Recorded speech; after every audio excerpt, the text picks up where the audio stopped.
한때 우리나라에도 굉장히 크게 유행했던 책이 있습니다. 스티븐 코비라고 하는 사람이 쓴 성공하는 사람들의 7가지 습관이라고 하는 책이죠. 성공하는 사람들의 7가지 습관. 이 책이 우리나라 말로만 번역된 것이 아니고 무려 38개 언어로 번역이 되었다고 합니다. 그리고 2,500만 권이 팔렸다고 합니다. 엄청난 숫자죠. 책 한 권이. 그래서 이 책을 20세기의 가장 영향력이 큰 책으로도 선정하기도 했습니다. 여러분, 누구나 성공하는 삶을 살고 싶어 합니다. 우리 믿는 사람들도 마찬가지죠. 마찬가지입니다. 너무나 분명한 건 조금 전 기도한 것처럼 우리 인생은 한 번밖에 살 수 없습니다. 한 번밖에. 인생에는 연습이 없습니다. 그렇기 때문에 정말 성공하는 삶을 살아야죠. 그래서 한 가지 너무나 중요한 건 뭐냐면 무엇이 성공이고 무엇이 실패인가 그 기준을 아는 것이 매우 중요하다는 것입니다. 무엇을 기준으로 성공했다 아니면 실패했다 그렇게 판단할 수 있냐는 거죠. 예를 들면 요즘에 큰 이슈가 되고 있는 원자폭탄. 원자폭탄 발명하는 거 쉬운 일 아니었죠. 드디어 그 연구를 끝내고 원자폭탄을 최초로 만든 일, 그것은 성공한 일입니까? 실패한 일입니까?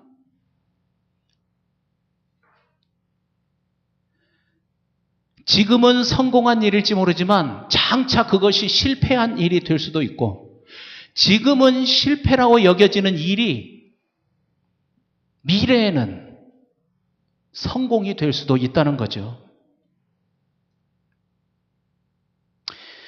폴 트루니에라고 하는 기독교 심리학자가 있습니다. 이 사람이 모험으로 사는 인생이라고 하는 책을 썼는데 그 책에서 사람은 2가지의 삶을 동시에 산다고 합니다. 동시에.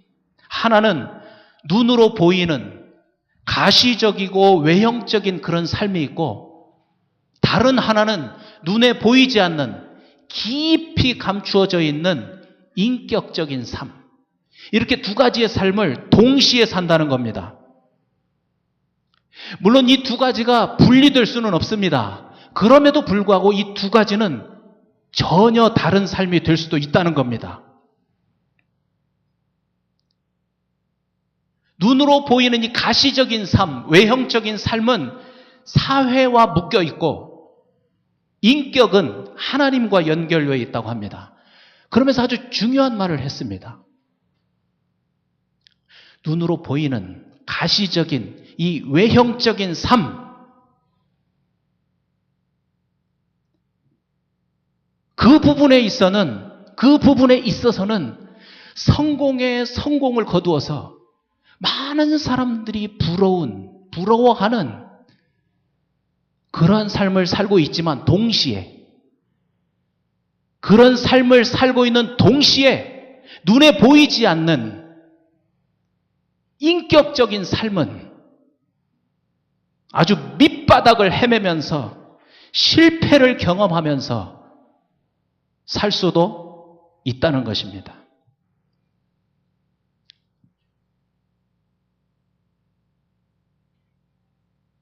표면적으로 나타나는 것, 눈에 보이는 것, 그래서 다른 사람들이 평가할 수 있는 부분, 예를 들면 재산, 권력, 지식, 명성, 이런 부분에서는 성공을 거듭하면서 다른 사람들이 부러워하는 그런 삶을 살 수 있지만, 그런 삶을 살면서 동시에 눈에 보이지 않는 인격, 그 부부는 밑바닥을 헤매면서 실패에 실패를 거듭하는 그런 삶을 동시에 살 수 있다는 겁니다. 여러분, 이런 삶은 성공한 삶입니까? 실패한 삶입니까?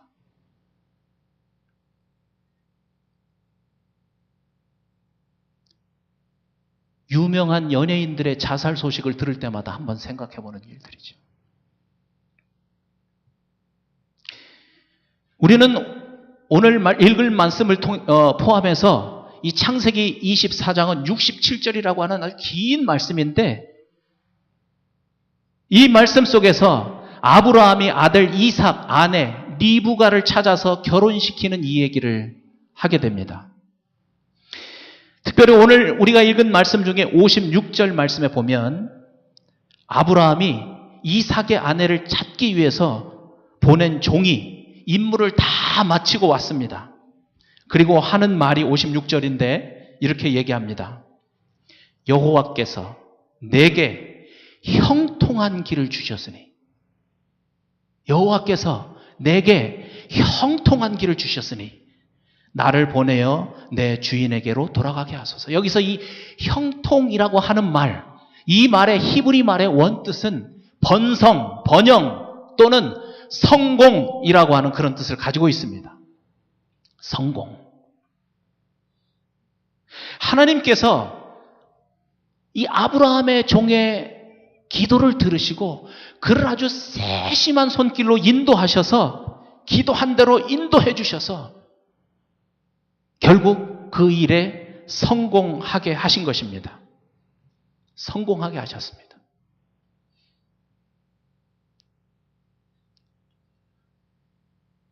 오늘은 이 말씀, 하나님께서 아브라함의 종을 성공하도록 하게 하신 이 말씀을 통해서 하나님이 말씀하시는, 성경이 말씀하시는 성공이라는 것은 무엇인가? 그걸 우리가 알아야겠다는 것입니다.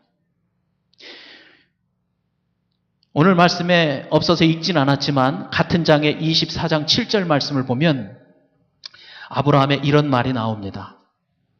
하늘의 하나님 여호와께서 나를 내 아버지의 집과 내 고향 땅에서 떠나게 하시고 내게 말씀하시며 내게 맹세하여 이르시기를 이 땅을 내 씨에게 주리라 하셨으니 그가 그 사자를 너보다 앞서 보내실지라 내가 거기서 내 아들을 위하여 아내를 택할지니라. 아브라함이 그의 종에게 했던 말입니다. 아브라함의 아들 이삭, 그의 아내를 지금 자기가 살고 있는 그 가나안 땅에서 택하지 않고 자기 고향 그곳에 가서 이삭의 아내를 선택하는 것이 분명한 하나님의 뜻이라는 것을 아브라함은 확신했습니다. 그래서 그렇게 종을 보내는 겁니다. 그런데 그 종이 그 임무를 가지고 그 명령을 듣고 하란으로 떠나면서 아브라함에게 다시 이렇게 질문을 했습니다. 만약에 당신의 고향에 가서 내가 어떤 여자를 만나서 그를 택했는데 그가 나와 함께 같이 가겠다고 하지 아니하면 내가 당신의 아들을 그곳으로 데리고 가서 결혼을 시킬까요? 그렇게 묻습니다. 그랬더니 아브라함이 이 얘기를 하는 겁니다. 절대로 그렇게 하지 말라는 것입니다. 만약에 그가 너를 따라오지 않는다고 하면 너와 나의 약속은 그것으로 끝이니까 더 이상 그 일에 대해서 추진할 필요가 없다고 말하는 것입니다. 조금 전 읽은 말씀처럼 지금 그가 살고 있는, 아브라함이 살고 있는 이 가나안 땅은 하나님께서 자기에게 약속으로 주신 땅이기 때문에 절대로 이 땅을 떠날 수 없다는 것이죠. 하나님께서 분명히 아브라함에게 말씀하셨습니다. 이 땅을 너의 씨에게 주리라. 이삭에게 주시겠다고 하신 것입니다. 그래서 만약에 그 여자가 오지 않는다고 해서 이삭을 데리고 그곳으로 가서 결혼을 시키면 이삭은 더 이상 가나안에서 살지 못하게 될 것이고 하나님이 약속하신 이 가나안 땅은 더 이상 약속의 땅이 될 수가 없다는 것이죠.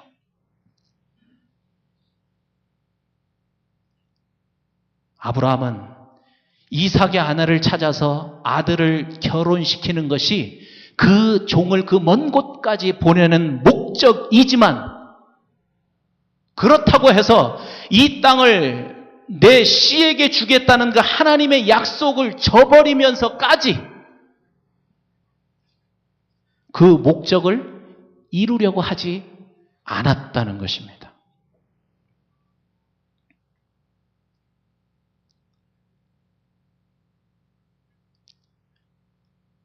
그 종이 자기의 주인의 말을 듣고 멀리까지 가서 정말 하나님의 그 세심한 인도 가운데서 리브가를 만나게 되었습니다. 그런데 결국 그의 가족의 허락을 받고 그 종은 그 일을 두고 하나님께서 자기가 성공할 수 있도록, 그 일에 성공할 수 있도록 도우셨다고 말하고 있는 것입니다. 여러분, 이 사건을 통해서 하나님을 믿는 우리에게 성공이 무엇인가? 간단하게 정의를 한다고 하면 성공은 내 삶을 통해서 하나님의 뜻을 이루는 것입니다.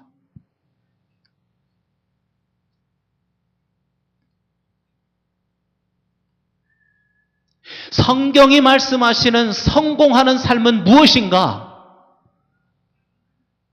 내 삶을 통해서 하나님의 뜻을 이루는 거랍니다.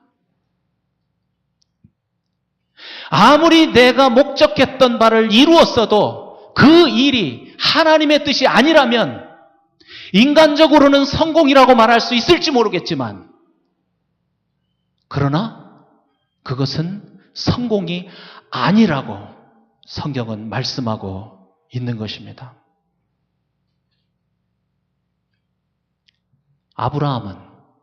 아브라함이 보낸 그 종은 리브가를 이삭의 아내로 선택한 그 일이 단지 사람의 뜻을 이루는 일이 아니라 하나님께서 계획하셨던, 하나님이 이루고자 하셨던 그 일을 이루게 된 것입니다. 그래서 그의 일이 성공이라고 말할 수 있게 되었다는 것입니다. 여러분, 예수님께서 십자가에서 돌아가시면서 마지막으로 하신 말씀이 있습니다. 또렷한 의식 가운데서 마지막으로 하셨던 말씀, 무엇입니까? 다 이루었다. 다 이루었다.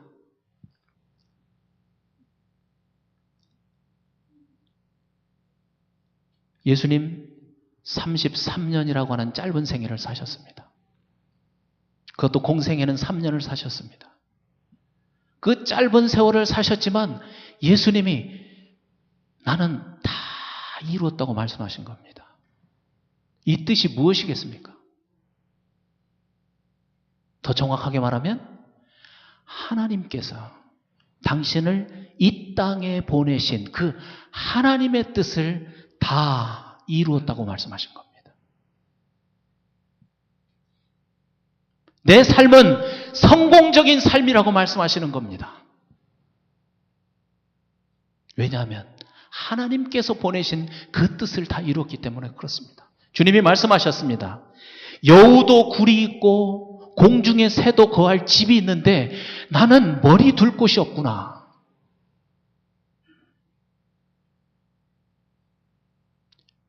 예수님은 집 한 칸 없었습니다. 나그네의 삶을 사셨습니다. 그럼에도 불구하고 그분은 다 이루었다고. 나는 내가 이 땅에 온 그 일을 다 이루어서 성공했다고, 성공의 삶을 살았다고 말씀하시는 겁니다. 한 가지 이유는 하나님의 뜻을 이루었기 때문에 그렇습니다. 여러분, 이것이 바로 성공의 삶입니다. 이것이 바로 형통한 삶입니다.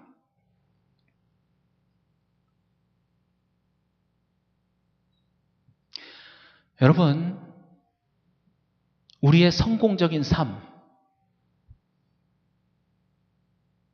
지금 말씀드린 이러한 성공적인 삶을 방해하는 세력은 우리 밖에 있지 않습니다. 우리 안에 있습니다.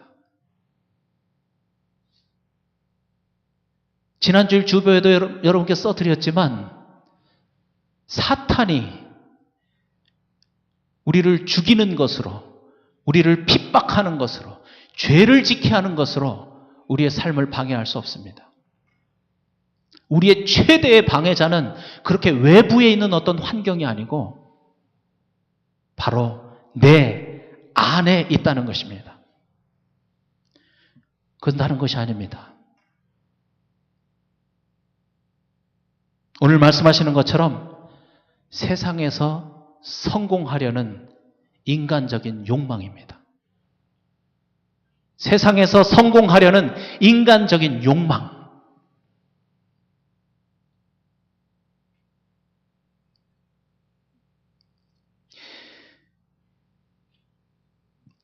신학 중에서, 신학 theology 중에서 번영신학이라고 하는 신학이 있습니다. 이게 20세기에 생겨난 신학인데, 물론 그 이전에 없던 건 아니지만 그걸 이제 정리했다는 거죠. 이 신학의 중심은 뭐냐면 예수님께서 우리를 위해서 모든 고통을 지고 돌아가셨기 때문에 이제는 우리가 예수를 믿으면 그 모든 고통들이 사라지고 우리는 믿음 안에서 고통도 없는 행복하고 부요한 그런 삶을 산다는 것이 그들의 주장입니다. 많은 사람들이 있는데 그 중에 여러분이 가장 많이 들어본 사람의 이름이 조엘 오스틴이라고 하는 사람입니다. 유명한 책이 있죠? 긍정의 힘. 읽어보셨나요? 그 후에 얼마 전에 나온 책도 있습니다. 잘 되는 나. Become a better you. 잘 되는 나. 많은 사람들이 그 책을 읽고 은혜를 받았습니다. 실망 중에 있던 사람들이 그 책을 읽고 막 힘이 솟아서 용기를 가지고 다시 살기 시작했습니다. 그 교회에 많은 사람들이 몰려오기 시작했습니다. 엄청난 대형 교회가 되었습니다. 그런데 여러분, 그 책을 읽으신 분들은 다시 한번 잘 읽어보십시오.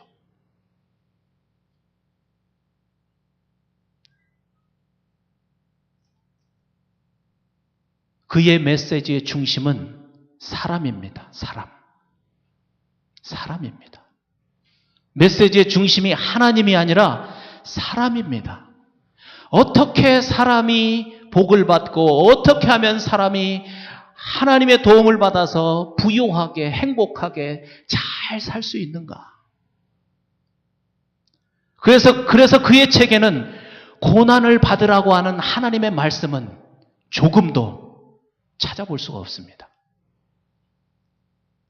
하나님의 뜻을 이루는 일에는 관심도 없고 우선 내 문제 해결하고 우선 내가 부유하게 살고 우선 내가 행복하게 사는 일, 하나님은 그 일을 이루기 위한 수단에 불과한 그런 존재가 되고 말았습니다. 여러분, 아무리 그렇게 해서 부자가 되고 유명 인사가 되어도 하나님은 알아주지 않습니다. 그런 사람의 삶을 성공한 삶이라고 말씀하시지 않습니다. 그의 삶은 실패작입니다. 로버트 슐러라고 하는 목사님이 있습니다. 세계에서 가장 아름다운 교회를 지은 분입니다. 크리스탈 처치. 수정교회라고 하죠. LA 부근에 있죠. 여러분 뉴스 보셨나요? 그 교회가 부도가 나가지고 건물이 팔렸습니다. 그곳에서 예배는 드리지만 그분들이 이제는 렌트비를 내면서 예배 드리고 있습니다. 그의 신학의 중심은 자기 존중,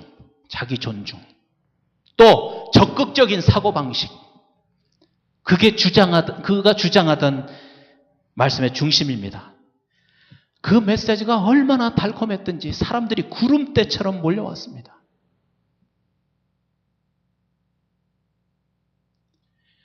하나님을 이용해서 세상적으로 성공하고 싶었던 사람들의 가슴 속에 불을 질러버렸습니다.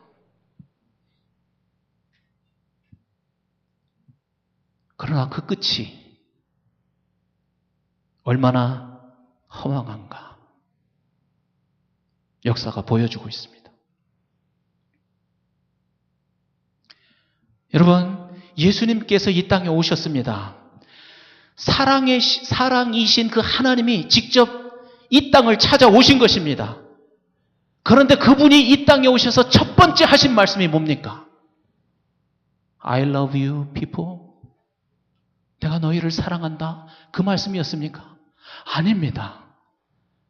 예수님의 입에서 첫 번째 나온 말은 repent, 회개하라.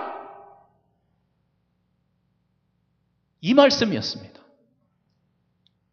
물론 하나님이 우리를 사랑하신다는 거 의심의 여지가 없지만, 물론 예수님이 우리를 사랑하신다는 건 손톱만큼도 의심할 수 없지만, 그러나 그분이 우리에게 말씀하신 말씀은 회개하라.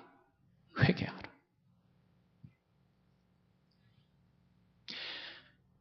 여러분, 이 성공주의는 하나님의 뜻을 이루지 못하게 하는 강력한 사탄의 유혹입니다. 강력한 사탄의 유혹입니다. 그래서 사탄이 예수님도 시험했습니다. 그것으로. 마태복음 4장에 보면 예수님이 40일 동안 광야에서 금식을 하고 오시죠.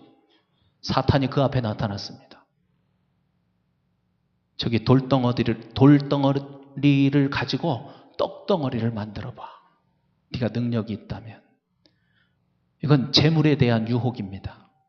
재물에 대한 유혹. 예수님을 높은 성벽 꼭대기로 데리고 와서 그 앞에 세우고 뛰어내리라고 합니다. 네가 만일 하나님의 아들이라면 천사들이 와서 네 발을 이렇게 받들어서 저 돌에 부딪히지 않게 할 거야. 이건 권세에 대한 시험입니다. 권세. 거기 안 넘어가니까 다시 예수님을 높은 산으로 데리고 올라갔습니다. 그리고 온 천하를 보여주면서 네가 내 앞에 나를 경배하면 저 온 세상을 너에게 줄게. 왕으로 삼아주겠다는 겁니다. 명예에 대한 유혹이었습니다. 예수님께서 우리가 잘 아는 것처럼 말씀으로 그 시험을 이기셨습니다. 사탄아 물러가라.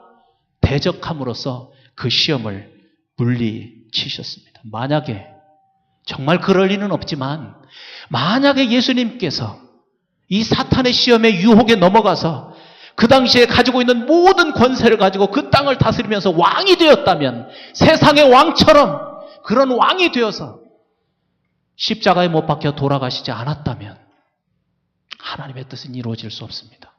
그 구원은 우리에게 없습니다.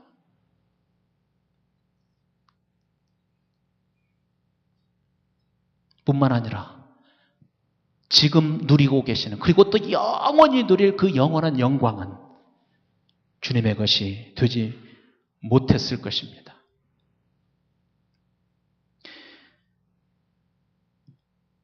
예수님께서 이러한 시험을 이기시고 하나님의 뜻을 온전히 이루신 것입니다.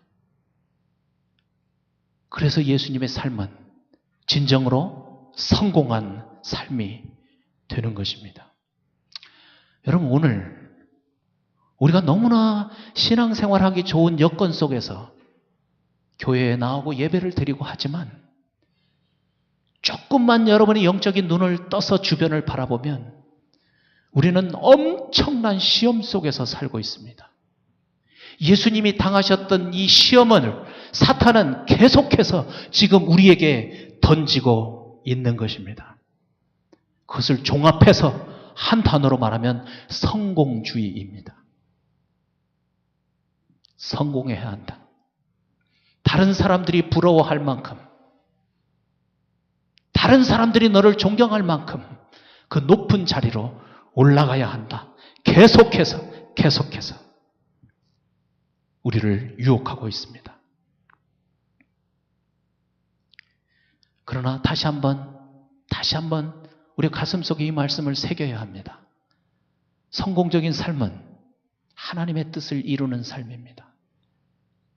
저는 정말 제가 부족하지만 여러분에게 말씀을 증거할 수 있는 기회를 하나님이 주셨는데 제 가슴을 다해서 여러분께 호소하고 싶습니다. 오늘 말씀이 여러분에게 생명이 되기를 바랍니다. 여러분 인생의 전환점이 되었으면 좋겠습니다. 정말 성공적인 삶은 하나님의 뜻을 이루는 삶이 성공적인 삶이라는 것입니다. 뜻이 하늘에서 이루어진 것 같이 땅에서도 이루어지는 그 일에 내 삶을 던지는 것, 내 직업을 던지는 것, 내 모든 역량을 던지는 것, 그것이 바로 성공적인 삶을 사는 것이라는 겁니다. 제가 너무나 감동적으로 읽어서 오랫동안 간직해온 글이 하나 있습니다. 제목은 부흥이라고 하는 글인데 여러분 어떨지 모르겠습니다. 이 시간 좀 분위기는 그렇지만 눈을 감고 한번 제가 이 글을 읽어드릴 테니까 좀 가슴으로 이렇게 새기면서 들어보시기를 바랍니다. 눈을 감으시겠습니다.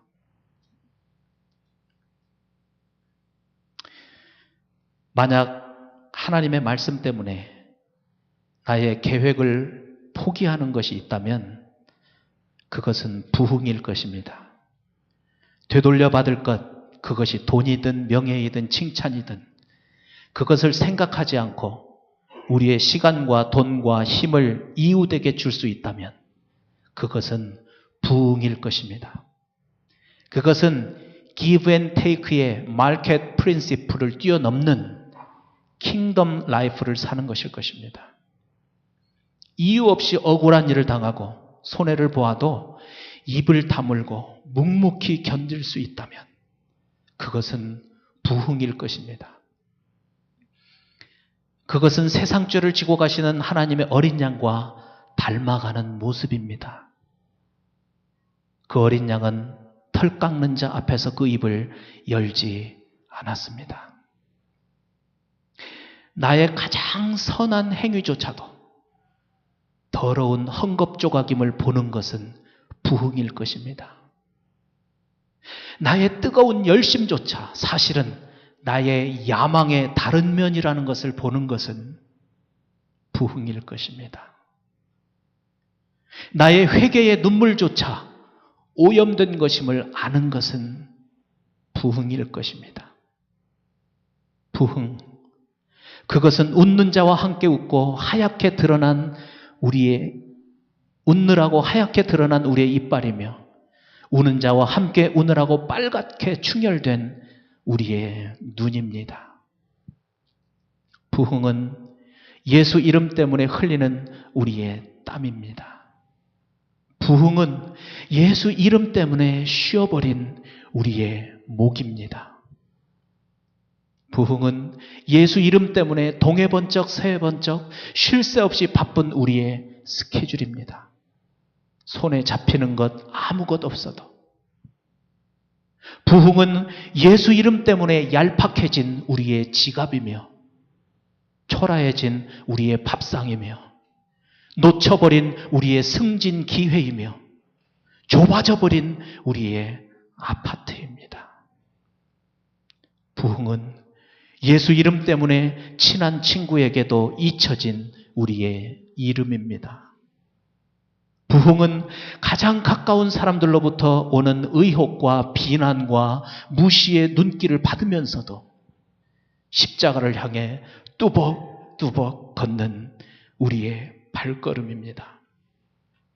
부흥은 그러면서도 너무 좋고 행복해요 라고 말하는 우리의 해맑은 웃음입니다. 부흥은 기이한 것입니다. 하나님이 기이한 분이시므로.